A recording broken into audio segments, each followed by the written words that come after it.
आज शाम के वचन के मनन के लिए हम लोग निकालेंगे गिनती की किताब उसका 16वां अध्याय, बुक ऑफ नंबर्स चैप्टर 16। गिनती की किताब उसका 16वां अध्याय। इससे पहले हम कोरा और दातान के विषय में, उनके बलवे के विषय में और उनके बलवे के कारण से परमेश्वर ने क्या दंड दिया था, दो भागों में हमने उस चीज़ को देखा था। आज हम उसी 16वें अध्याय को कंटिन्यू करेंगे और आगे की ओर जाएंगे। 16वां अध्याय उसकी 41वीं आयत से लेके 50वीं आयत तक हम पढ़ेंगे। Book of numbers chapter 16 versus 41 to 50।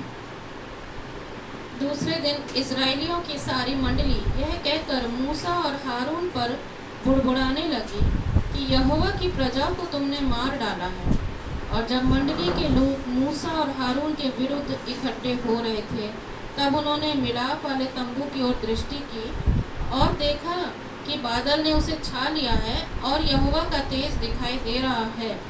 तब मूसा और हारून मिलाप वाले तंबू के सामने आए।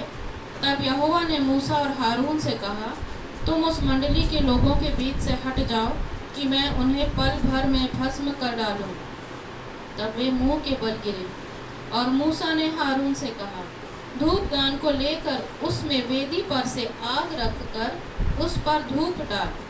मंडली के पास फुर्ती से जाकर उसके लिए प्रायश्चित कर, क्योंकि यहोवा का कोप अत्यंत भड़का है और मरी फैलने लगी है। मूसा की आज्ञा के अनुसार हारून धूपदान लेकर मंडली के बीच में दौड़ा गया और यह देखकर कि लोगों में मरी फैलने लगी है, उसने धूप जलाकर लोगों के लिए प्रायश्चित किया। और वह मुर्दों और जीवित के मध्य में खड़ा हुआ। तब मरी थम गई। और जो कोरह के संग भागी होकर मर गए थे, उन्हें छोड़ जो लोग इस मरी से मर गए वे 14,700 थे।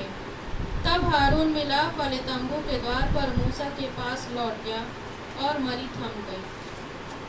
पिछली बार हमने 16वें अध्याय में देखा था कि किस प्रकार परमेश्वर जो है कोरा और दातान और उनके साथ के वो 250 लोग उनको दंड देता है। और हमने इस बात को भी देखा था कि परमेश्वर की प्लानिंग जो थी वो आग गिरा के मारने की थी, लेकिन मूसा वहाँ पर परमेश्वर के सम्मुख उसकी उपस्थिति में खड़े होकर बोलता है, यदि मैं गलत हूँ तो ये नेचुरल डेथ इनकी होए, और यदि मैं गलत नहीं था तो इनकी एक आश्चर्यजनक किस्म से इनकी मृत्यु हो, अर्थात पृथ्वी खुल जाए और ये सब के सब लोग जो थे उनको पृथ्वी निगल ले।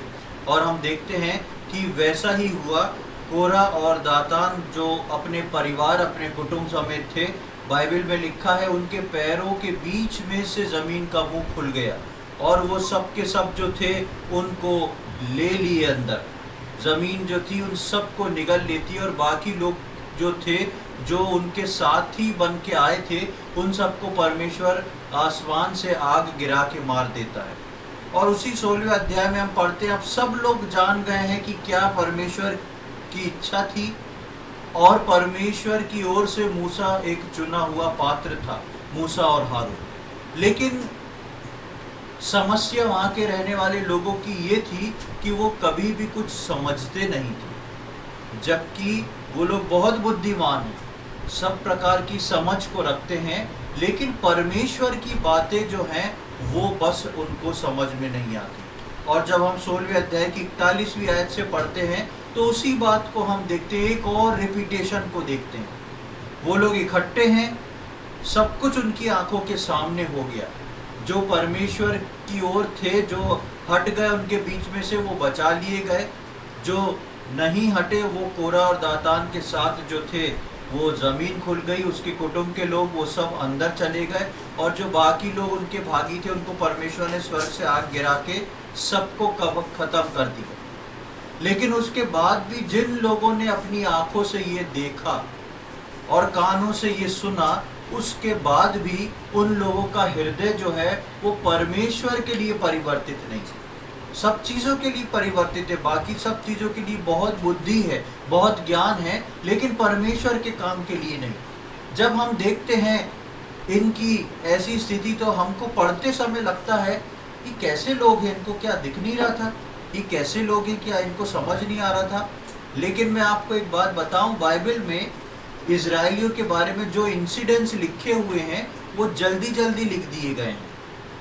मतलब कि एक इंसिडेंस उसके बाद दूसरा इंसिडेंस, ऐसी घटनाएं जो है लिख दी गई, लेकिन वास्तविकता में उनको समय था बीच बीच में, और उस समय को बीतने पर वो फिर से वही गलतियां करते थे। और यदि मैं और आप अपने आप को रख के देखें तो हमारे जीवन भी इन इजराइलियों से श्रेष्ठ नहीं है। हम अपने जीवन में कई बार बहुत सारी गलतियों को करते हैं, कुछ वचनों को मानते हैं, कुछ वचनों को नहीं मानते, कुछ बातों में वचनों को मान लेते हैं, कुछ बातों में वचनों को नहीं मानते। जब इजराइलियों के बारे में पढ़ते हैं तो हमको लगता है कि ये कैसे लोग थे कि इनको समझ में नहीं आ रहा था। जब हम 41वीं आयत में आते हैं तो वहाँ लिखा है कि दूसरे दिन इजराइल की सारी मंडली ये कहकर मूसा और हारून पर बुड़बुड़ाने लगी कि यहोवा की प्रजा को तुमने मार डाला। इजराइल की जो लोग हैं, प्रजा है, वो आके मूसा को क्या कह रही है कि तुमने किसको मार दिया? यहोवा की प्रजा को मार दिया। यहोवा क्या अपनी प्रजा को मारता? बेशक वो यहोवा की प्रजा थी, लेकिन परमेश्वर एक अनुशासन वाला परमेश्वर है। जब वो बातें परमेश्वर के विरोध में इकट्ठी हुई, उन लोग ने सोचा कि हम तो मूसा और हारून के विरोध में बोल रहे हैं, लेकिन वो सारी बातें जो थी वो परमेश्वर को अपने विरोध में महसूस हुई, परमेश्वर को अपने विरोध में उस बात का एहसास हुआ, इसलिए परमेश्वर ने उसमें इंटरफेयर किया। और हम देखते हैं कि वो फिर से घूम के वही बात कर रहे हैं। इतना सब कुछ होने पे समझे नहीं, और यहाँ पर उनको टाइम नहीं मिला है। वहाँ पे आप शुरू में पढ़ेंगे दूसरे दिन, मतलब ये घटना हुई है और दूसरे दिन ये चीज़ जो है सामने आ गई। ये लोग आके ये बात बोल रहे हैं मूसा और हारून को, सब चीज़ देखते सुनते समझते हुए बोलते हैं कि तुमने गड़बड़ करा है, तुमने लोगों को मरवा दिया है। फिर से एक वही स्वभाव हम उन लोगों में देखते हैं। एक दूसरा दिन आ गया है, अपनी आंखों से सब कुछ देखा है, लेकिन स्वभाव से छूटना मुश्किल। यही चीज़ हम नए नियम के विश्वासियों में देखते हैं कि कई बार हम वचन पढ़ते हैं, प्रार्थना करते हैं, उपवास प्रार्थना करते हैं, प्रार्थना में समय बिताते हैं, एक निर्णय को लेते हैं, लेकिन हमारा स्वभाव जो है वो कई बार हमको वापस लौटा के वहीं ले आता है जहाँ से हमने शुरू किया। वहीं से जहाँ से शुरू करते हैं वहीं लौट जाते हैं, और ये इजरायली जो हैं वहीं करते हैं। और यहाँ पर आप देखेंगे लिखा है दूसरे दिन, यहाँ 2 नंबर का प्रयोग हुआ है। 2 नंबर परमेश्वर के वचन में गवाही को बताता है, टेस्टमनी को बताता है। परमेश्वर की प्रजा है, परमेश्वर इनको छुटकारा दे के लाया है, और आज तक ये परमेश्वर की दया के कारण जीवित हैं और इस दिन तक पहुंच गए। लेकिन इनके जीवन से गवाही क्या निकल रही है? विपरीत गवाही निकल रही है, एक उल्टी गवाही निकल रही है। परमेश्वर के लोग, परमेश्वर की प्रजा, लेकिन दूसरे दिन यानी कि इनके जीवन की जो गवाही है वो वही की वही है। कई बार प्रियो, मैं और आप उद्धार पा लेते, छुटकारा पा लेते। जिस प्रकार इजरायली मिस्र से निकले, वैसे निकल के हम अपने सियोन की यात्रा में आ जाते हैं, लेकिन इतना लंबा समय बीतने के बाद भी हम अपनी गवाही को नहीं खड़ा कर पाते हैं, जहाँ पर लोग देख के इस बात को बोल सके, हाँ ये परमेश्वर का जन है, ये परमेश्वर से प्रार्थना करने वाला व्यक्ति, ये एक ऐसा व्यक्ति है जो परमेश्वर का चुना हुआ पात्र है। ऐसी गवाही केवल मूसा और हारून के लिए है, और जहाँ 6 लाख से अधिक लोग हैं, ऐसी गवाही उन लोगों के लिए नहीं गिनी जा रही। ये फर्क पड़ता है मैं और आप अपने जीवन में छुटकारे के बाद किस गवाही को खड़ा कर रखा है। यहाँ पर हम देखते हैं इन लोगों ने इतना आश्चर्य कर्म देख लिए, लेकिन इन लोगों के पास गवाही खड़ी नहीं है, कोई गवाही नहीं है। फिर से घूम के जो है वहीं पर आते हैं। जब 42वीं आयत में आते हैं तो हम देखते हैं वहाँ लिखा है, और जब मंडली के लोग मूसा और हारून के विरुद्ध इकट्ठे हो रहे थे, ध्यान दें वो मंडली के लोग ये बोल रहे थे और मूसा के और हारून के विरुद्ध इकट्ठे हो रहे थे। सब इकट्ठे हो नहीं गए थे, एक एक करके आते जा रहे थे, इकट्ठे हो रहे थे। तो लिखा है, तब उन्होंने मिलाप वाले तंबू की ओर दृष्टि की और देखो कि बादल ने उसे छा लिया और यहोवा का तेज दिखाई दे रहा है। ये सब प्रोसेस अभी चल ही रहा है।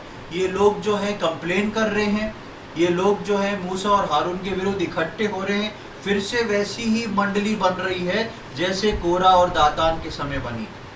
फिर से ये मंडली इकट्ठी हो रही है और ये मंडली क्या सोच रही है, हम परमेश्वर का काम कर रहे हैं। ये मंडली सोच रही है हम परमेश्वर का काम कर रहे हैं और साथ साथ जो है मूसा और हारून के विरोध में है। लेकिन वो इस बात को समझने में असफल रहे कि ये इकट्ठा जो उनका होना, ये जो विरोध में इकट्ठे हो रहे हैं, ये वो दरअसल मूसा और हारून के विरोध में नहीं लेकिन परमेश्वर के विरोध में इकट्ठे हो रहे हैं। और ये एक अद्भुत आश्चर्य कर्म देखते हैं। पहले परमेश्वर मूसा को बताता था मैं तुझसे मुलाकात करने आने वाला हूं, और सब लोगों को, मंडली को शुद्ध होने को 3 दिन 2 दिन का समय कि ये पवित्र होएं, शुद्ध होएं, नहाए धोएं, अपने वस्त्र को धोएं। और परमेश्वर की उपस्थिति जो थी वो बादलों के समान मिलाप वाले तंबू के ऊपर उतरती थी और मूसा और जाते थे और सब लोग दूर चारों तरफ बैठ के घुटने टेक के डेरा बना के बैठे रहते थे। लेकिन इस वक्त कुछ अद्भुत हुआ। ये लोग जब बात कर ही रहे थे, ये लोग जब मूसा और हारून के विरोध में बुड़बुड़ा ही रहे थे, तब हम देखते हैं कि सारी मंडली एक तरफ इकट्ठी हो रही है। और ये मंडली जो इकट्ठी हो रही है, ये आंख उठा के क्या देखती है कि अचानक से मिलाप वाले तंबू के ऊपर बादल आके ठहर गया। ये सबको हिला देने का काम था, मूसा और हारून को भी और जो इजरायली थे उनको भी, कि ये परमेश्वर ने तो बताया नहीं था ये क्यों हो रहा है। और हम देखते हैं कि 42वीं आयत के दूसरे भाग में तब उन्होंने मिलाप वाले तंबू की ओर दृष्टि की और देखा कि बादल ने उसे छा लिया है और यहोवा का तेज दिखाई दे रहा है। परमेश्वर का तेज दिखाई दे रहा है। सबने देख लिया, सबको समझ में आ गया। क्यों अचानक से आ गया किसी को नहीं मालूम। सब लोग वहीं पर उस मिलाप वाले तंबू के चारों ओर खड़े हुए हैं, मूसा और हारून के विरुद्ध में बोलने को आ रहे हैं और अचानक से ये कार्य होता है। जब अचानक से ये कार्य होता है तो इस 42वीं आयत में हम देखते हैं कि परमेश्वर का हस्तक्षेप, quick reaction of God for his chosen one.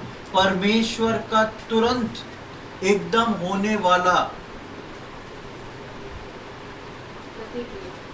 होने वाली प्रतिक्रिया जो उसके चुने हुओं के लिए हो रही है। वहां पर चुने हुए कौन है? वहां पर चुने हुए मूसा और हारून।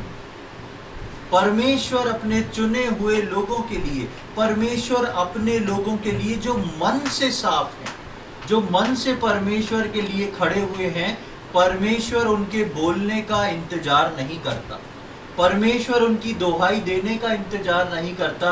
परमेश्वर उनके लिए स्वयं सबसे पहले आगे आके उनके लिए लड़ता है, चाहे वो फिर शैतान हो, चाहे वो मनुष्य हो। यहाँ पर हम देखते हैं कि अभी तो बात बाहर निकली भी नहीं है, कुछ हुआ भी नहीं है और परमेश्वर उन सब चीज़ों को देख रहा है। एक और बार हम इस बात को सीखते कि परमेश्वर के कान और परमेश्वर की आंखें हमेशा उसके लोगों पे लगी रहती हैं। वो सुन रहा है, देख रहा है मेरे लोग मेरे चुने हुओं के लिए क्या बोल रहे हैं। और जब वो इस बात को सुनता देखता है तो तुरंत परमेश्वर रोक नहीं पाता अपने आप को, तुरंत परमेश्वर आ जाता है कि मैं उनसे बात करूंगा। और वहां पर सब के सब लोग जो हैं इस बात को देख लेते हैं कि यहाँ परमेश्वर की उपस्थिति है। अब एक बहुत समस्या वाली बात हो गई। ये लोग जो बोल रहे हैं हम परमेश्वर के और तुमने परमेश्वर के लोगों को मार दिया, ये लोग ने देख लिया परमेश्वर की उपस्थिति उतरी, मतलब परमेश्वर कुछ बोलने वाला है। लेकिन इनमें से कोई लोग जो है सुनने को अंदर नहीं जा सकता। क्यों नहीं जा सकता? क्यों नहीं जा सकता सुनने को अंदर? नहीं, गलती की है पर गलती का एहसास नहीं है उनको मालूम है अंदर गए तो बातचीत तो बाद में होगी, मर पहले जाएंगे। बातचीत बाद में होगी, मर पहले जाएंगे। क्यों? क्योंकि किसी को अंदर आने की अनुमति नहीं है। वो परम पवित्र स्थान में जब परमेश्वर की उपस्थिति उतरती है तब केवल हारून और मूसा हमेशा जाते हैं। अब इच्छा तो इन लोगों में से किसी की हो रही है कि चलो परमेश्वर आया बात करे, लेकिन बात कैसे करे भाई, आगे कौन बढ़ेगा?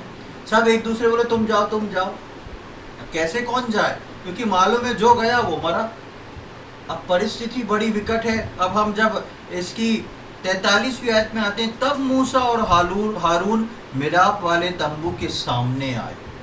तब मूसा और हारून को ही मालूम है कि जाना कैसे है, परमेश्वर की उपस्थिति जब उतरती है तो उससे बात कैसे करना है।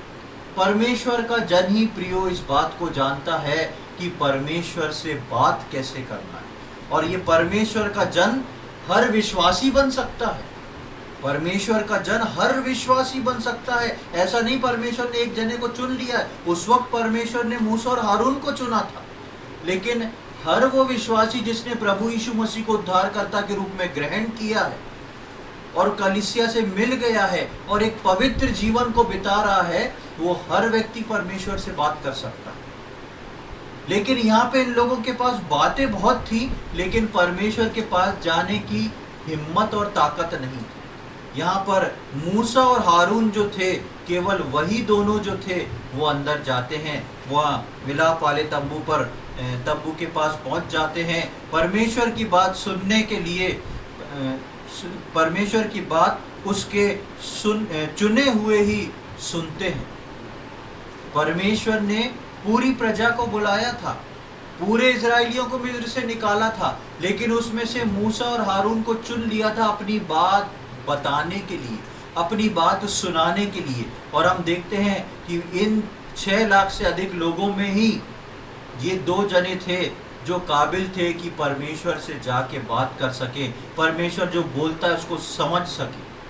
आज प्रियो, परमेश्वर यही चाहता है। आज उस मिलाप वाले तंबू में मेरा और आपका प्रवेश हुआ है। आज उस मिलाप वाले तंबू में परम पवित्र स्थान का वो जो पर्दा था वो फट के 2 भागों में हो चुका है यीशु मसीह के मृत्यु और बलिदान से। आज हर विश्वासी की पहुंच जो है वो वाचा के संदूक तक है।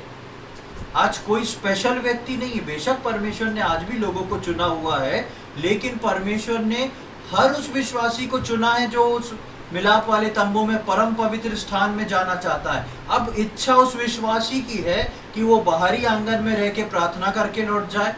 इच्छा उस विश्वासी की है कि वो पवित्र स्थान में जाके प्रभु भोज में से भाग लेके लौट जाए। इच्छा उस विश्वासी की है कि इन दोनों स्थानों को पार करके वो परम पवित्र स्थान में आए, जहां पर परमेश्वर की उस गाढ़ी उपस्थिति में बैठ के उन बातों को सीख और समझ सके जो परमेश्वर उसको देना चाहता है। आज इसी तरह विश्वासी जो हैं 3 कैटेगरी में बटे हुए हैं। जो बाहरी आंगन में आके अपने बलिदान को, अपनी भेंटों को चढ़ा के दुआ मांग के लौट जाते हैं।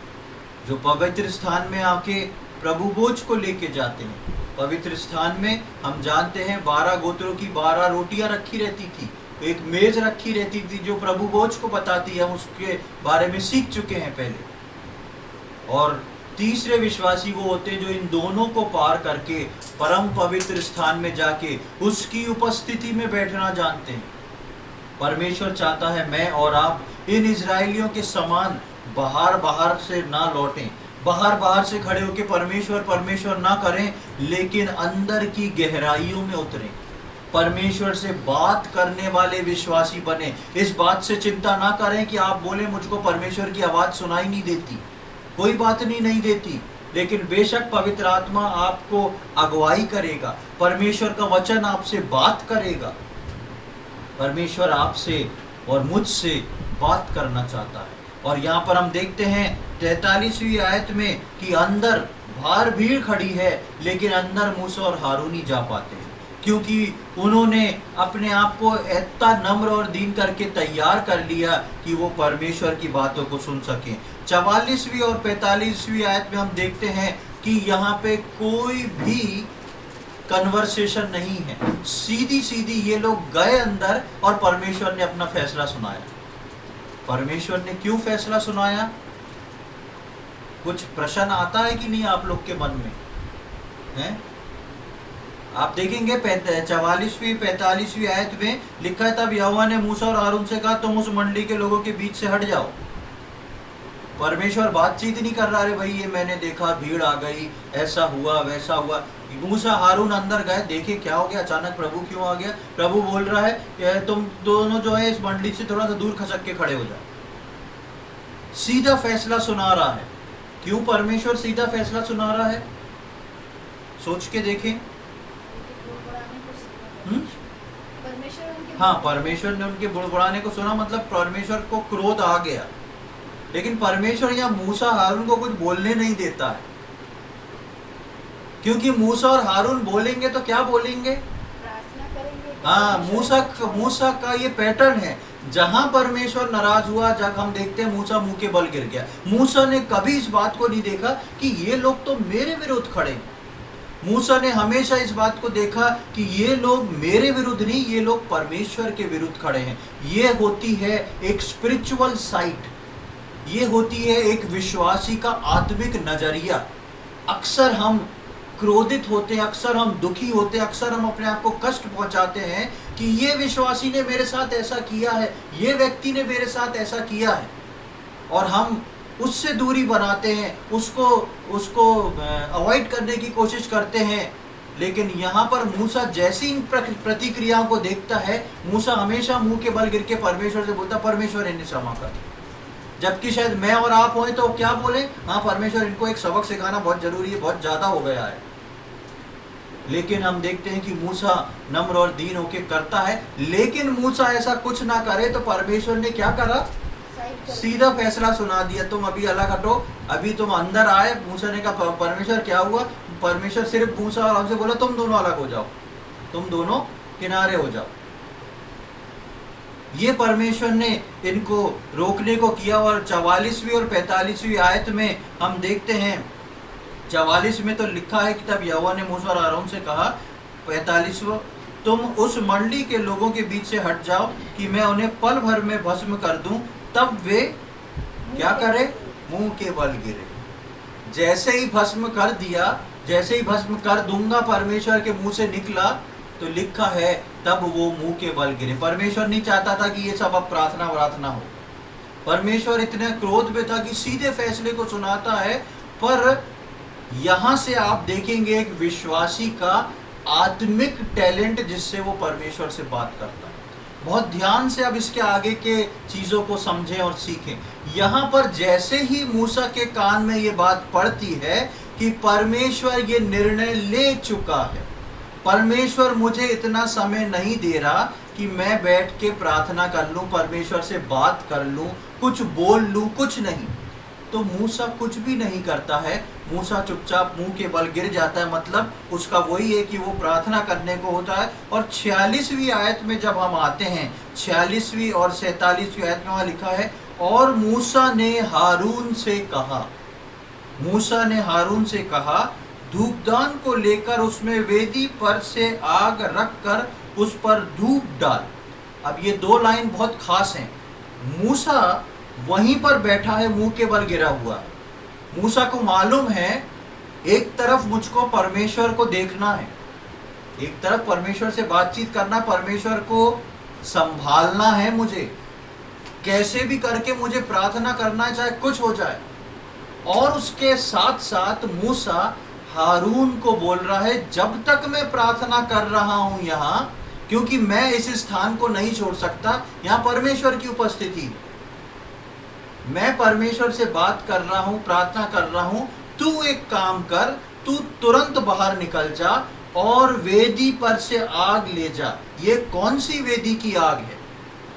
दो प्रकार की वेदियां होती है। एक बाहर, सबसे बाहर वेदी, बाहरी आंगन के अंदर एक वेदी है जिसमें पशुओं को जलाया जाता है, और अंदर परम पवित्र स्थान और पवित्र स्थान के पर्दे के बीच में एक सोने की धूप वेदी है जिसके अंदर सुगंधित धूप जलाया जाता है। ये सुगंधित धूप की वेदी से आग लेने को बोलता है, क्योंकि इस वेदी से जो आग ली जाती है उसमें सिर्फ धूप ही जलाया जाता है। इसलिए ये बोलता है इस वेदी में से आग ले ले, क्योंकि ये वेदी पवित्र है। इस वेदी में से आग ले ले और उसको अपने धूपदान में डाल ले, यानी कि कुछ सुलगते हुए, जलते हुए कोयलों को तो इस वेदी में से निकाल ले। और इस वेदी में से निकाल के इनको अपने धूपदान में रख और बाहर जाके धूपदान में डाल। 47वीं आयत में पढ़ते हैं,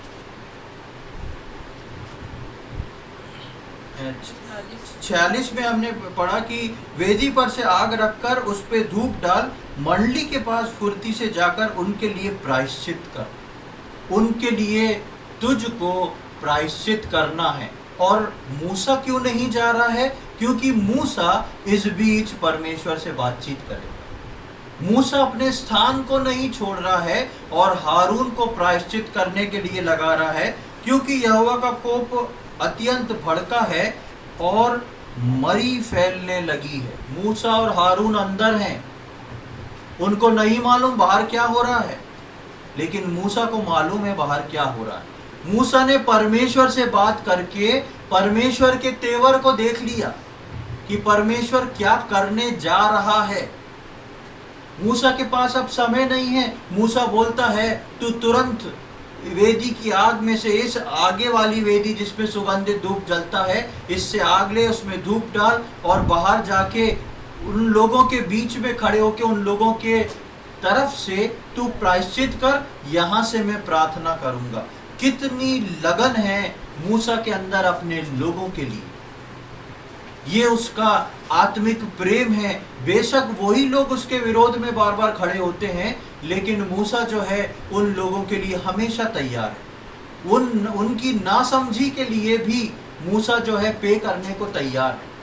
मूसा नहीं बोल रहा कि हाँ ठीक है इस बार हो जान दो, थोड़ा इनको सबक मिल जाए, ऐसा नहीं। लेकिन मूसा प्रार्थना कर रहा है और वहां पर जो है उसको भेज देता है। 47वीं आयत में हम पढ़ते हैं, मूसा की आज्ञा के अनुसार हारून धूपदान लेकर मंडली के बीच में दौड़ गया और ये देखकर कि लोगों में मरी फैलने लगी है, उसने धूप जलाकर लोगों के लिए प्रायश्चित किया। बाहर मरी फैल रही है और परमेश्वर ने क्या कहा था इन लोगों से? कहां चले जाना? तुम दोनों दूर हट जाना, वरना मरी तुमको भी नहीं छोड़ेगी अगर इनके पास चलेगा।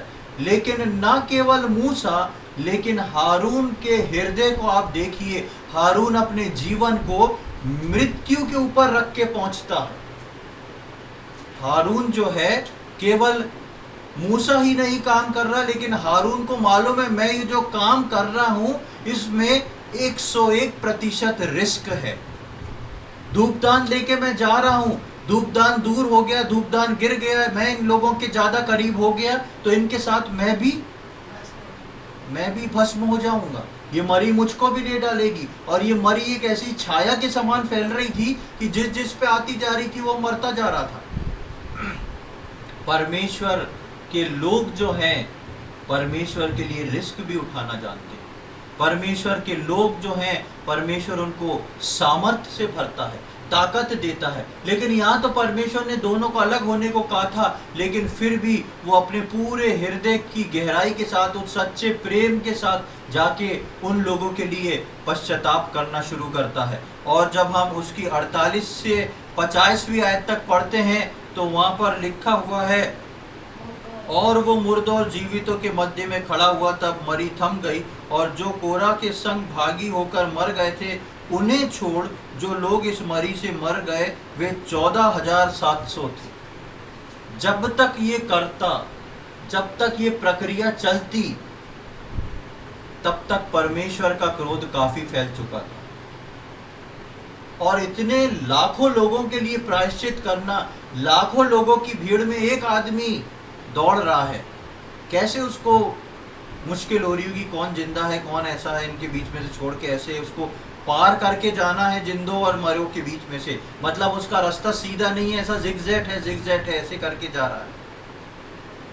और उसके बाद हम देखते हैं कि वो तो भी जो है उसके अंदर 14,700 लोग मारे गए। लेकिन उन 14,700 लोग मारे गए उसके विषय में हम पहले देखते 48वें में, और वो मुर्दों और जीवित के मध्य खड़ा हुआ, तब मरी थम गई। मुर्दे और जीवितों के बीच में हारून जो है वो जाके खड़ा हो जाता है। आज भी परमेश्वर चाहता है कि मैं और आप मुर्दों और जीवितों के बीच में खड़े हों। कैसे मुर्दे और जीवितों के बीच में खड़े हुए। आज परमेश्वर चाहता है कि मैं और आप जो हैं मूसा के समान प्रार्थना करें, उन लोगों के लिए जो मृत्यु में जा रहे हैं, उन लोगों के लिए जो मुर्दे हैं, उन लोगों के लिए जिनकी समझ में कोई बात आ नहीं रही। इसलिए हम अपनी उपवास प्रार्थनाओं में अपने देश के लिए प्रार्थना करते हैं। पिछली बार हमने प्रार्थना करी, पूरे देश के एक एक व्यक्ति के लिए प्रार्थना करी जो नहीं समझ रहे हैं, जिनको नहीं मालूम। हम अपनी आत्मिक दृष्टि से जानते हैं कि ये अपने जीवन को मृत्यु की ओर ले जा रहे हैं। इसलिए परमेश्वर ने मुझको और आपको खड़ा किया है मूसा और हारून के समान मृतकों और जीवितों के बीच में।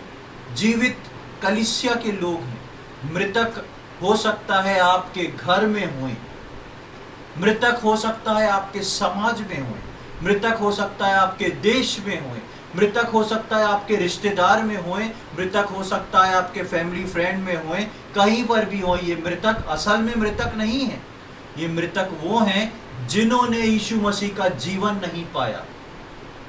आज परमेश्वर मुझको और आपको चाहता है कि मैं और आप निकल के इन लोगों के बीच में खड़े होने वाले हों। इसीलिए परमेश्वर ने मुझको और आपको एक घर में पैदा किया है, एक कलीसिया में रखा है, एक समाज में रखा है, एक देश में रखा है, एक खास देश को चुन के मुझको और आपको रखा है, और ऐसी जगह रखा है जहां आपके एक तरफ मृतक है, एक तरफ जीवित लोग हैं। और परमेश्वर चाहता है कि आप परमेश्वर की प्रजा होके इस बात को ना बोलें परमेश्वर देखो ऐसा, परमेश्वर देखो वैसा। आप अपनी कंप्लेंट्स को लेके परमेश्वर के पास ना जाएं जैसा ये इजरायली कर रहे थे। लेकिन परमेश्वर चाहता है मैं और आप उसके इकलौते पुत्र के लहू के द्वारा चुने हुए, छुटकारा पाए हुए लोग हैं। मैं और आप मृतकों और जीवितों के बीच में खड़े होने वाले बने। क्या आपने सोचा है आज आप किस स्थान पर खड़े हुए हैं? क्या आप इस बात को सोचते हैं कि आपने किस स्थान पे अपने पैर को रखा हुआ है? परमेश्वर ने क्यों आपको इस परिस्थिति में पैदा करके रखा है? परमेश्वर ने क्यों आपको इस घर में रखा है? परमेश्वर ने क्यों आपको ऐसे रिश्तेदार दिए हैं? परमेश्वर ने क्यों आपको ऐसा देश दिया है? क्योंकि परमेश्वर चाहता है आप और मैं मृतकों और जीवितों के बीच में खड़े हो जाएं, जिससे क्या हो? अभी क्या पढ़ा हमने? जैसे ही वो खड़ा हो गया क्या हो गया? मरी थम गई। वो मरी परमेश्वर की ओर से है। जो परमेश्वर प्रभु यीशु मसीह को उद्धारकर्ता के रूप में ग्रहण नहीं करेगा वो नाश होएगा, बाइबल ऐसा बताती है। आपको और मुझको परमेश्वर ने इस जीवितों और मृतकों के बीच में खड़ा किया है। और जब हम परमेश्वर की दुहाई देंगे, जब हम उनके लिए पश्चाताप करेंगे, तब उनके जीवन में आने वाली मरी रुक सकती है। उसका जिम्मेदार परमेश्वर ने मुझको और आपको बनाया है। इसलिए परमेश्वर ने ऐसी परिस्थितियों में रखा है। अपनी परिस्थितियों से डरे नहीं, अपनी परिस्थितियों से शर्माए नहीं, लेकिन जहां परमेश्वर आपको मौका देता है आप अपने लोगों के लिए, या जिनको जानते भी नहीं हैं पर आपको इतना मालूम है ये मृतक हैं, उनके लिए आप पश्चाताप करें। ऐसा ना हो कि हम अपने जीवन में इतनी बिजी हों कि हमको हर दिन अपने लिए ही पश्चाताप करना है। अरे परमेश्वर कल गड़बड़ हो गया, मुझे क्षमा करना। दूसरे दिन चले, फिर तीसरे दिन अरे परमेश्वर गड़बड़ हो गई, मुझे क्षमा कर देना, कर दो। ये साइकिल तो आपकी चलती रहेगी। परमेश्वर के कार्य भाई इसमें से बाहर तो निकलो, उस स्टेटस में तो बढ़ो जो मसीह का स्टेटस है, उसके स्वरूप में तो बढ़ो। तुमको अपने लिए ही रोज ये काम नहीं करना है, तुम्हें अपना जीवन ठीक करके मृतकों और जीवितों के बीच में खड़े होकर उनके लिए पश्चाताप करना है। और हम देखते हैं कि वो उनके लिए पश्चाताप करता है और पश्चाताप करके वहां पर मरी जो है थम जाती है। जल्दी से हम आगे का एक भाग और पढ़ लेंगे, छोटा सा पाठ है वो, उसको भी हम खत्म करेंगे। 17वें अध्याय में आ जाएं। 17वें अध्याय की पहली 6 आयतों को जल्दी से पढ़ लें। तब यहोवा ने मूसा से कहा, इस्राएलियों से बातें करके उनके पूर्वजों के घरानों के अनुसार उनके सब प्रधानों के पास से एक एक छड़ी ले, और उन 12 छड़ियों में से एक एक पर एक एक के मूल पुरुष का नाम लिख, और लेवियों की छड़ी पर हारून का नाम लिख। क्योंकि इस्राएलियों के पूर्वजों के घरानों के एक एक मुख्य पुरुष की एक एक छड़ी होगी, और उन छड़ियों को मिलाप वाले तंबू में साक्षी पत्र के आगे, जहाँ मैं तुम लोगों से मिला करता हूँ, रख दे। और जिस पुरुष को मैं चुनूंगा उसकी छड़ी में कलियां फूट निकलेंगी, और इस्राएली जो तुम पर बुड़बुड़ाते रहते हैं वह बुड़बुड़ाना मैं अपने ऊपर से दूर करूंगा। 6वीं आयत।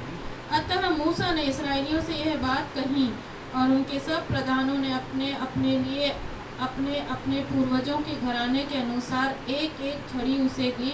इस प्रकार 12 छड़ियां हुई, और उनकी छड़ियों में हारून की भी छड़ी थी। यहाँ पर अब परमेश्वर के कोप से कुछ बच तो गए हैं लोग, केवल 14,700 मरे हैं, लेकिन परमेश्वर अब जानता है कि इनके मन के अंदर क्या चीज गड़ी हुई है। इनके अंदर इनको चाहिए लीडरशिप। ये चाहते हैं कि हम भी मूसा हारून के समान लीडर बने, इनके मन से वो चीज निकल जाए। तो परमेश्वर एक काम करता है, परमेश्वर मूसा को बुलाता है और परमेश्वर मूसा से बोलता है, तुम इजराइल के जो 12 गोत्र हैं, 12 गोत्र को बोलो कि एक एक गोत्र एक एक बादाम के पेड़ की लकड़ी दे दे, बादाम के पेड़ की डंगाली दे दे। वहाँ पर जिक्र नहीं है, पर वो वही पेड़ के बारे में बोला गया है। और लिखा है कि उस लकड़ी को काट के, मतलब ड्राई हो, उसको छील के एक तरफ से, और उस अपने गोत्र का नाम उस पर लिख दे, और अपने गोत्र की पहचान हो, नाम हो, जो भी हो, लिख के यहाँ पर दे दे। और उसको मैं विलाप वाले तंबू में तुम ला के रख लो 12 छड़ियाँ। और ये 12 छड़ियाँ जो है रात भर यहाँ रहेंगी, और सुबह जब निकलेंगी तो उसके अंदर फूल निकलेंगे, और उससे तुम पहचान जाओगे कि परमेश्वर ने इन 12 गोत्रों में से किस गोत्र को चुना है। और लेवी के गोत्र की तरफ से परमेश्वर हारून को बोलता है कि वो इस छड़ी को रखे। तो यहाँ पे वो लोग, सबको ये बात बहुत पसंद आती है, 12 गोत्र वाले खुश हो जाते हैं, देखो परमेश्वर अब कुछ हमारे पक्ष में करने पर है। बेशक है ये सारी बातें अभी तक उनको समझ में नहीं आई होंगी, लेकिन आगे और उम्मीद जाग रही है उनको कि देखो ये तो बात बहुत अच्छी है, क्या पता परमेश्वर हमारी लकड़ी में से फूल निकल आए तो हम लीडर बन जाएं यहाँ के। और वो लोग वैसा ही करते हैं, और वैसा करके उन सबको वो लोग जाके मूसा को दे देते हैं। मूसा उन लकड़ियों को ले जाके रात में रख देता है। अब सुबह क्या होता है, 7वीं और 8वीं आयत को पढ़ लें। उन छड़ियों को मूसा ने साक्षी पत्र के तंबू में यहोवा के सामने रख दिया। दूसरे दिन मूसा साक्षी पत्र के तंबू में गया, तो क्या देखा कि हारून की छड़ी जो लेवी के घराने के लिए थी, उसमें कलियां फूट निकली, अर्थात उसमें कलियां लगी, और फूल भी फूले, और पके बादाम भी लगे हैं। यहाँ पर हम देखते हैं कि हुआ क्या। मूसा ने रात में जाके उनको, जो वाचा का संदूक था उसके सम्मुख जाके, उन सब 12 गोत्रों की 12 लकड़ियों को रख दी। सारे गोत्रों की लकड़ियों की पहचान अपनी अपनी है, सब पे गोत्रों के नाम लिखे हुए हैं, ताकि कोई भी मिसअंडरस्टैंडिंग ना हो। और वो उन गोत्र के लोगों के खुद के द्वारा बना के दी गई लकड़ी है, ताकि कोई ये ना बोले कि तुमने चालाकी की। अब जब ये रख दे जाता है, और दूसरे दिन सुबह मूसा जाता है, और दूसरे दिन सुबह मूसा जाके इसको देखता है, तो क्या देखता है कि हारून की लकड़ी में, हारून की लकड़ी में 8वीं आयत में लिखा है दूसरे भाग में, उसमें कलियां फूट निकली। ये कलियां शब्द जो है वो गलत है। कलियां शब्द जो है वो यहाँ पे कलियां नहीं है, या बर्ड्स है, यानी कि जो अंकुर फूटता है। एक हम रात में चने भिगो देते हैं, सुबह उसमें से अंकुर फूटता, कोपल फूटती है, वो कोपल है, कलियां नहीं है। उसके बाद लिखा जो है वो कलियां है, उसमें वो नई कोपलें फूटी, उसमें नई कलियां फूटी, उसमें फूल भी आए, और उसके अंदर जो थे पके हुए बादाम भी आए। एक छड़ी के अंदर एक रात में सूखी लकड़ी कटी हुई है, और उसके अंदर इतनी सारी चीजें जो हैं आ गई। ये सूखी लकड़ी में ये सारी चीजें जो आई, अंकुर जो है, एक फूटने वाला अंकुर जो है, वो न्यू लाइफ को बताता है, नए जन्म को बताता है, न्यू बिगनिंग को बताता है। न्यू लाइफ, नया जन्म, न्यू बिगनिंग, नई शुरुआत को बताता है। उसके बाद हम देखते हैं कि फूल और कलियां जो हैं, फूल और कलियां जो हैं वो आनंद और प्रसन्न करने वाले को बताते हैं। फूल जो है हमेशा दूसरों को खुशबू, आनंद और दूसरों को प्रसन्नता देते हैं, दूसरों को प्रसन्नता देते हैं। और उसके बाद हम देखते हैं कि उसमें पके फल लगे थे, कच्चे का फल नहीं थे। आप जानते हैं एक पेड़ में फल लगे तो उसको पकने में कितना टाइम लगता है। यहाँ पे रात में ही फल भी लगा और पका हुआ भी है, पूरी तरह पका हुआ। पूरी तरह पका हुआ फल जो है वो मैच्योर फ्रूटफुल लाइफ दिखाता है। स्पिरिचुअल मैच्योर फ्रूटफुल लाइफ, एक आत्मिक परिपक्व संपूर्ण जीवन को बताता है फल। और इसकी खूबी क्या है, ये 12 लकड़ियां जो 12 गोत्रों ने ली थी, इनमें कोई खासियत नहीं थी। कटी हुई एक ही पेड़ की थी, मतलब एक ही जाति के पेड़ की थी। किसी ने कोई दूसरे पेड़ से, किसी ने कोई तीसरे पेड़ से काटी होगी। लेकिन खासियत क्या हुई, परमेश्वर ने क्यों ऐसा नहीं करा कि 12 लकड़ी लाओ, सामने रखो, मैं जिस पे इशारा कर दूंगा उसमें से फूल फूट जाएगा। परमेश्वर ने मूसा की लाठी से भी ऐसी किया था ना, फिरौन के सामने जाना, डालना, सांप बच जाएगा, सब आश्चर्यचकित हो जाएंगे, सबको पता पड़ जाएगा। परमेश्वर ये 12 लकड़ियों के साथ भी कर सकता था। 12 लकड़ी मेरे सामने तंबू में लाके रखो, अब भी लो, दूध का दूध, पानी का पानी, अभी मैं बताता हूँ कौन है।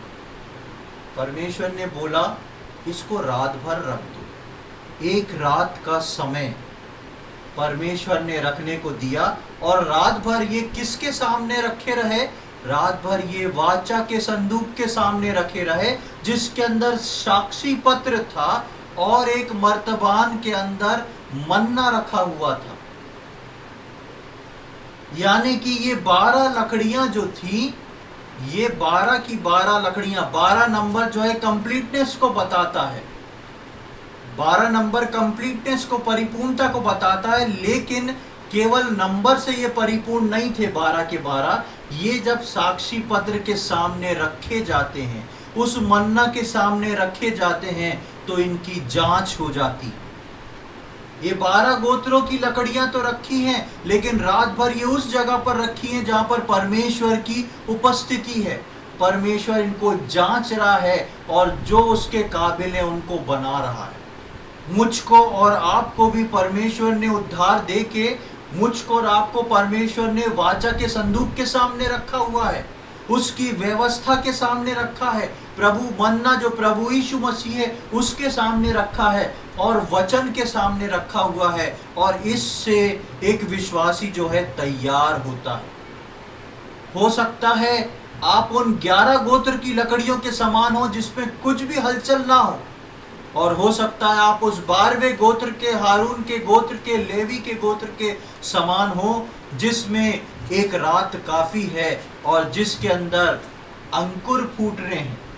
परमेश्वर की उपस्थिति में जाके एक न्यू लाइफ मिल गई है। उसके बाद वो वहीं तक नहीं रुका, उसके अंदर कलियां और फूल खिल रहे हैं जो परमेश्वर को प्रसन्न करने वाली है। उसके बाद वो वहीं नहीं रुका, लेकिन उसके अंदर पके हुए बादाम लग रहे हैं। एक मैच्योर फ्रूटफुलनेस है उसके अंदर, जिसके फल को परमेश्वर देख के प्रसन्न हो रहा है, और लोग खा के तृप्त होके परमेश्वर की ओर आ रहे हैं। ये हारून की छड़ी में ऐसे ही नहीं हो गया था। आप हारून के जीवन में देखेंगे तो ऐसा नहीं था कि हारून के जीवन में कोई कमजोरी नहीं थी। जब मरियम ने मूसा के विरुद्ध बोला था, तब हारून ने भी बोला था। हारून से भी बहुत गलतियां हुई। इस बात से ये मतलब नहीं कि एक विश्वासी के जीवन से गलतियां नहीं हो सकती या पाप नहीं हो सकता। बेशक विश्वासियों के जीवन से गलती पाप हो सकता है, लेकिन यदि वो परमेश्वर के सम्मुख सिंसियर है, यदि वो परमेश्वर के सम्मुख जो है विश्वास योग्य है, तो वो परमेश्वर उसके अंदर नए अंकुर को फोड़ देगा, एक नए जीवन को हर रोज डालेगा, नए फूलों को डालेगा, नई कलियों को डालेगा, और आपके जीवन को फलवंत कर देगा। एक आयत को हम पढ़ के समाप्त करेंगे। यूहन्ना रचित सुसमाचार उसका 15वां अध्याय और उसकी 5वीं आयत, बहुत सुपरिचित आयत है। Gospel according to John chapter 15 verse 5। वहां पे देखें प्रभु यीशु मसीह क्या बोलता है। मैं दाखलता हूँ, तुम डालियाँ हो। जो मुझ में बना रहता है और मैं उसमें, वह बहुत फल फलता है, क्योंकि मुझसे अलग होकर तुम कुछ भी नहीं कर सकते। हाँ, ये एक सीधा उदाहरण है गिनती के 17वें अध्याय का, 16वें अध्याय का, 16-17 का, दोनों का एक सीधा उदाहरण है। प्रभु यीशु मसीह बोलता है मैं दाखलता हूं, तुम कौन हो? डालियां हो। परमेश्वर ने क्या बोला? लकड़ियां काट के, डालियां काट के ले आना। और वो बोलता है प्रभु यीशु मसीह, यदि तुम मुझ में बने रहो तो तुम जो हो फलवंत हो जाओगे। और यहाँ पर हारून और लेवी का घराना जो था वो परमेश्वर में बना हुआ था, इसलिए उस वो छड़ी जो थी उसमें नया अंकुर भी फूटा, नए पत्ते फूल भी आ गए और पके हुए बादाम भी लग गए। ये क्यों एक रात होना जरूरी था? क्योंकि इनको रात भर परमेश्वर की उपस्थिति के सामने रखा था। और परमेश्वर ने अन्याय नहीं किया था, परमेश्वर ने बाकी 11 गोत्रों की लकड़ियों को भी एक स्टेज में एक सामने रख दिया था।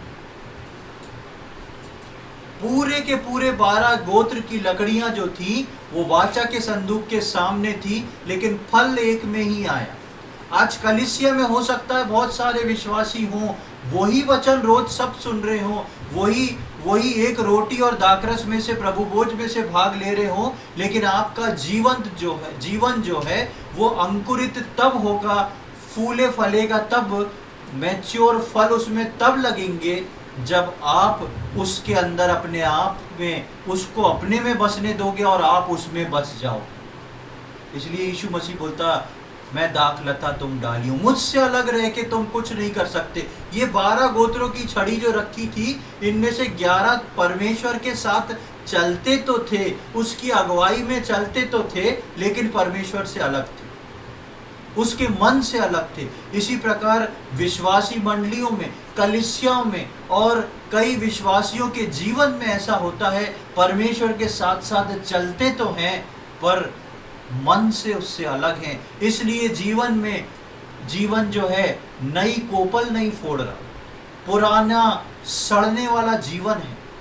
जीवन में कलियां और फूल नहीं आ रहे, वो खुशबू नहीं है, लेकिन दुर्गंध वाला जीवन है। फल नहीं आ रहे हैं, लेकिन वो बांझ है पूरी तरह, जिसके अंदर कोई फल जो है काम नहीं कर रहा, कोई फल आ नहीं रहा। प्रियो, परमेश्वर का ये वचन मुझको और आपको इस बात की हिदायत देता है, सिखाता और बताता है कि मैं और आप सावधान हो जाएं। सबसे पहले 16वें अध्याय में हमने पढ़ा कि हम वो गलती, वो रिपीटेशन बार बार ना करें जो इजरायली लोग करते थे। इतना सब कुछ होने के बाद भी आंखें बंद हैं, समझ बंद है। 16वें अध्याय में फिर हमने देखा कि किस रीति से परमेश्वर ने सीधे अपने न्याय को दे दिया और परमेश्वर ने बातचीत के लिए सिर्फ अपने चुने हुओं को बुलाया। परमेश्वर ने उनके एवज में होके लड़ा। और हम वहां पर देखते हैं मूसा की नम्रता, दीनता अभी तक वैसे ही है। मूसा बहुत बूढ़ा हो चुका, 80 साल पार हो चुके हैं। जैसे जैसे बुढ़ापा बढ़ता है वैसे वैसे टॉलरेंस पावर कम होता है। लोग जो हैं इरिटेट जल्दी होते, गुस्सा आता है, ये स्वाभाविक है। लेकिन मूसा को आप देखें कि मूसा जो है इतनी नम्रता दीनता में है कि वहां पे मुंह के बल गिर रहा है। और ये मूसा जो है अत्यधिक गॉड गिफ्टेड है, इसे मालूम है किस परिस्थिति में क्या करना है। विश्वासियों को अपने जीवन में ये बात मालूम होना चाहिए कि मेरे जीवन में जो परिस्थिति आ रही है, मेरे जीवन में जो परिस्थिति चल रही है, उसमें मुझको कब क्या करना है और औरों के जीवन में जो परिस्थिति आई है उसके लिए क्या करना है। हारून के जीवन में देखते हैं, अपने जीवन को ना सोचते हुए वो मृतकों और जीवितों के बीच में जाके खड़ा हुआ जहां उसकी जान को रिस्क था। और वहां पर हम देखते हैं परमेश्वर कैसे मरी को थाम देता है, रोक देता है। परमेश्वर चाहता है मैं और आप जो हैं ऐसे मृतकों और जीवितों के बीच में खड़े होके उनके लिए पश्चाताप करने वाले, उनके लिए प्रार्थना करने वाले बने। और हारून की छड़ी से हमने इस बात को सीखा कि हम सबके जीवन परमेश्वर के सामने ऐसे ही रखे हुए हैं। जिस प्रकार 12 गोत्रों की छड़ियां रखी थी, वैसी परमेश्वर के सामने मेरे और आपके सबके जीवन रखे हैं। ये आपके ऊपर डिपेंड करता है कि आपकी छड़ी या स्वयं आप जो हैं वो अंकुरित हो जाएं, फूल वाले हो जाएं, कली वाले हो जाएं और आपके अंदर एक पका फल निकले, एक फ्रूटफुल लाइफ। जो मुझ में बना रहता है, मैं उसमें बना रहता हूँ, वो मुझ में फलता है, तो मुझसे दूर रह के कुछ नहीं कर सकते। हम इन बातों को समझें, परमेश्वर के वचन को लेते हुए आगे बढ़ें, पश्चाताप के लिए न केवल अपने लेकिन दूसरों के पश्चाताप के लिए खड़े होएं, क्योंकि प्रभु यीशु मसीह का आगमन बहुत निकट है। समय अब बहुत थोड़ा रह गया है, आने वाला आएगा और देर ना करेगा। इस बीच मुझको और आपको बहुत सारे काम सौंपे हैं। अपने कामों से मुंह ना मोड़ें, अपने कामों को केवल अपना व्यक्तिगत काम ना रखें। आपको और मुझको परमेश्वर ने एक बड़ी जिम्मेदारी दी है, उस वेदी की आग से लेके जाके मृतक और जीवितों के बीच में खड़े हुए, उनके लिए पश्चाताप करें, उनके लिए प्रार्थना करें, क्योंकि प्रभु यीशु मसीह शीघ्र और अति शीघ्र जो है वो आने वाला है। परमेश्वर इन वचनों को समझने में हम में से प्रत्येक की सहायता करे। प्रभु के नाम की महिमा हो। एक वर्स 96:51 उसका 5th, जिस गीत को हमने अभी गाया उसका 5वीं स्टैंजा गाएंगे। नू का जमाना हम स्मरण करें, नू का जमाना हम स्मरण करें, पश्चाताप के द्वारा सब ठीक ठाक करें, पश्चाताप के द्वारा सब ठीक ठाक करें।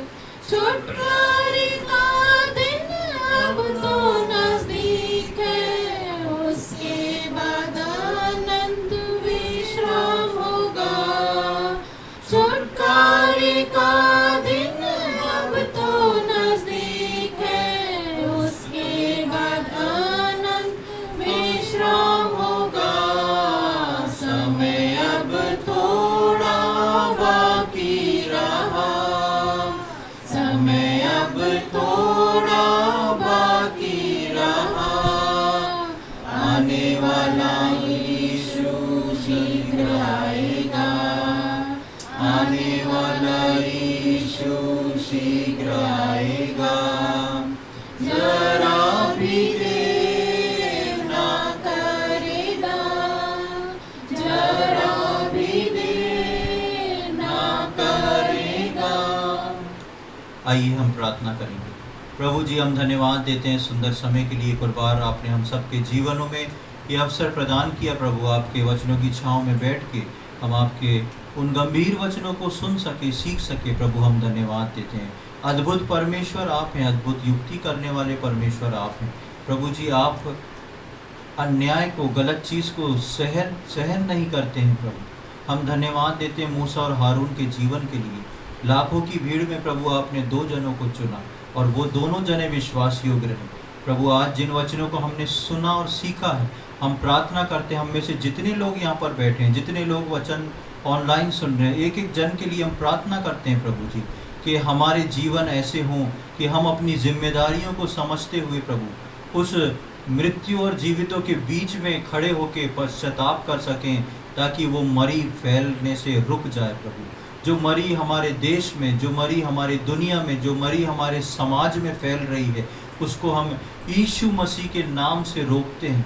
हम यीशु मसीह के नाम से उन सब लोगों के लिए पश्चाताप करते हैं और क्षमा मांगते हैं। प्रभु जी, आप अपने लहू से धो के क्षमा करें। उनके हर एक पाप, हर एक गलती के लिए हम क्षमा मांगते हैं। प्रभु आप उन सब को क्षमा करें और प्रभु उस अनंत काल की मरी से आप उनको बचा लें। प्रभु वो भी जीवन पाएं प्रभु जी, और आपके राज्य में पहुंचाए जाएं, ऐसी हमारी विनती प्रार्थना है। ऐसे ही प्रभु हमारे बहुत सारे घर के लोग हैं प्रभु, जो अब तक प्रभु जी आत्मिक रूप से मृतक हैं। हमारे समाज के लोग हैं प्रभु जी, हमारे रिश्तेदार हैं, हमारे प्रियजन हैं, हम उनके लिए भी प्रार्थना करते हैं प्रभु जी। हम आज उनके मध्य में खड़े होकर हम प्रार्थना करते हैं प्रभु जी, और उनके लिए पश्चाताप करते हैं, उनके लिए क्षमा मांगते हैं प्रभु जी। आप उनको क्षमा करें, दया दिखाएं प्रभु, और उनको अनंत जीवन प्रदान कर दें। उनको उस मृत्यु की, उस अनंत काल की मरी से आप छुड़ा लें प्रभु जी, और आपके आगमन पे प्रभु वो हमारे साथ जाने वाले हों, ऐसी हमारी विनती प्रार्थना है प्रभु। आज के दिन के लिए हम धन्यवाद देते हैं प्रभु। आगे आने वाले समय में हम प्रार्थना विनती करते हैं हर एक विश्वासी जितने आज यहाँ पर हैं, जितने सुन रहे हैं, सबके लिए हमारी प्रार्थना है कि प्रभु हम सबके आत्मिक जीवन में वो नया अंकुर फूटने पाए, हम सबके आत्मिक जीवन में प्रभु जी वो फूल और कलियां आने पाए, हम सबके आत्मिक जीवन में वो प्रभु जी मैच्योर फल आने पाए, एक पका हुआ बादाम आने पाए प्रभु जी, जिससे प्रभु हम आपकी इच्छा को पूरी करने वाले हों। प्रभु जी हम उन छड़ियों के समान ना रहें जो 11 गोत्रों की थी, जिनमें रात भर में कुछ भी नहीं हुआ।